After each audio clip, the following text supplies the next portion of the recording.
crois qu'il y avait... c'est qui le disait? Et beaucoup de gens me disent souvent, on peut devenir riche avec un salaire. Moi, je ne crois pas. Je ne crois pas du tout. Quand on veut devenir riche, c'est qui? C'est Houphouët-Boigny qui le disait.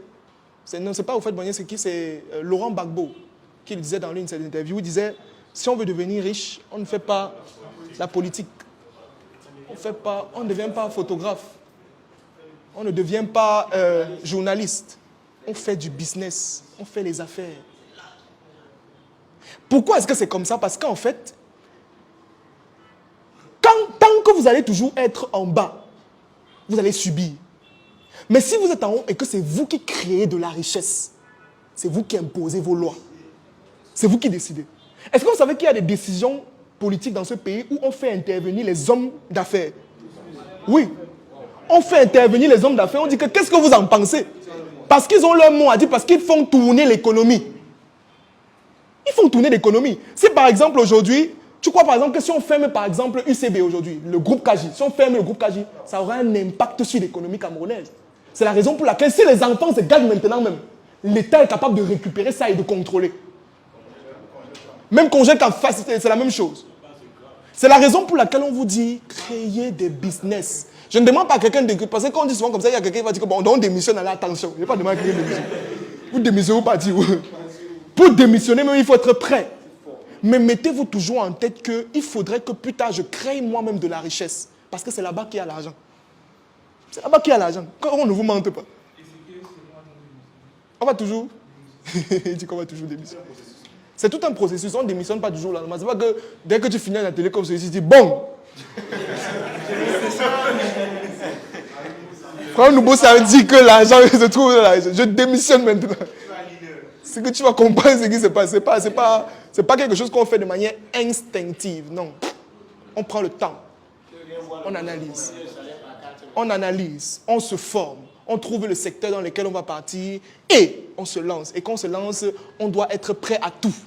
On doit être prêt à la prison, on doit être prêt au suicide, on doit être prêt aux trahisons, on doit être prêt au vol, on doit être prêt au stress, on doit être prêt aux empoisonnements, on doit être prêt à tout. Oui, au bonheur aussi, si tu veux. Mais je préfère donner les réalités. Je préfère donner les réalités. Parce qu'il faut que tu comprennes quelque chose. Il faut que vous compreniez quelque chose, c'est que quand on parle de business, n'est-ce pas, les gens ne montrent que le bon côté. Non, les gens ne montrent que le fait qu'on roule dans une voiture, on a un bon immeuble, on s'habille bien. Mais les gens ne montrent pas le côté où on ne dort pas.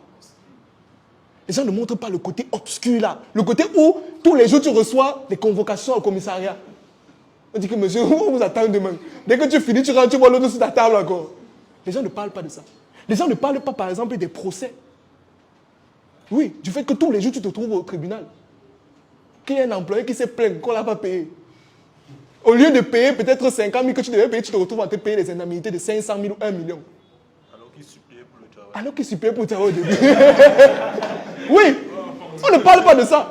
On ne parle pas par exemple du fait que tu te retrouves au tribunal parce que peut-être on dit que tu as copié le produit de quelqu'un. Et tu peux perdre des milliards, voire fermer même ton entreprise pour ça. On ne parle pas de ça. Et je pense que suffisamment, à un moment donné, on doit parler de ça pour que les gens comprennent les réalités. D'accord? Donc, le mythe du salaire. On ne vit pas avec un salaire. On cherche à dupliquer ses sources de revenus tout le temps. Quand quelqu'un me dit qu'il a 50 000 par mois, je dis que mais tu vis comment? Tu vis ou tu suivis? Parce que c'est deux choses différentes. Tu suivis, c'est la suivi. Tu ne peux pas vivre avec 50 000, tu vas faire comment? C'est le transport, c'est la nourriture ou c'est quoi? Il vit où d'abord? C'est difficile. C'est très difficile. C'est la raison pour laquelle il faut ouvrir l'esprit, les gars. Ouvrez l'esprit. Sortez un peu de la... Je me dis, je déteste la standardisation. Ça veut dire les choses qui sont comme ça, qui sont droits. Ça veut dire qu'on a donné un chemin. On a donné un chemin. Hein? On a donné un chemin et tout le monde suit le chemin là. Personne ne se pose des questions. Je regardais une interview de Paul Focam qui disait un jour, qui disait dans ses... Je ne sais pas si vous regardez là ces reportages qu'il fait dernièrement, il faisait sur le questionnement. Il disait qu'il n'y a aucune évolution possible et aucun développement possible sans questionnement. Tu ne peux pas évoluer si tu ne te questionnes pas. Si à un moment donné, tu ne restes pas et tu te poses des questions. Que pourquoi les choses sont comme ça, pourquoi ce n'est pas comme ça. C'est pour cette raison que vous allez toujours voir, vous avez l'impression que les philosophes sont les fous. Parce que ce sont les gens qui remettent en question l'existant. Que pourquoi tu meurs? Qu'est-ce que la mort? Quand on te pose le philo, non, regardez, c'est bon. Tu dis que mais le père, c'est même. Qu'est-ce que la mort? Comment? Mais la mort, tu meurs. On va trouver quoi? Pourquoi vivons-nous? Quelle est votre raison d'être?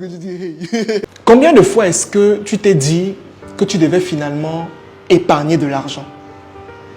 Combien de fois est-ce que tu t'es dit que tu devais moins dépenser? Combien de fois est-ce que tu as dépensé de l'argent dans des choses qui aujourd'hui ne te servent même plus? Combien de fois est-ce que tu as dépensé de l'argent pour impressionner les autres? Combien de fois est-ce que tu as eu une grosse entrée d'argent et après, tu n'as même pas su où l'argent là est finalement parti? Combien de fois est-ce que tu n'as pas su où ton argent est parti? Tu as eu des questions du genre, mais j'avais 100 000 aujourd'hui, mais c'est parti où? J'avais 10 000, mais c'est parti où? En fait, tu dois pouvoir accepter au vu de tout ce que je viens de dire maintenant que tu as une mauvaise gestion de tes finances personnelles. Tu dois pouvoir accepter que tu ne sais pas gérer ton argent. Et malheureusement, si tu ne sais pas gérer ton argent, il y a de fortes chances que tu ne puisses pas atteindre les objectifs financiers que tu as aujourd'hui. Oui, parce qu'aujourd'hui, je sais que tu as un objectif financier, par exemple, d'avoir 10 millions, 20 millions, tu veux être milliardaire.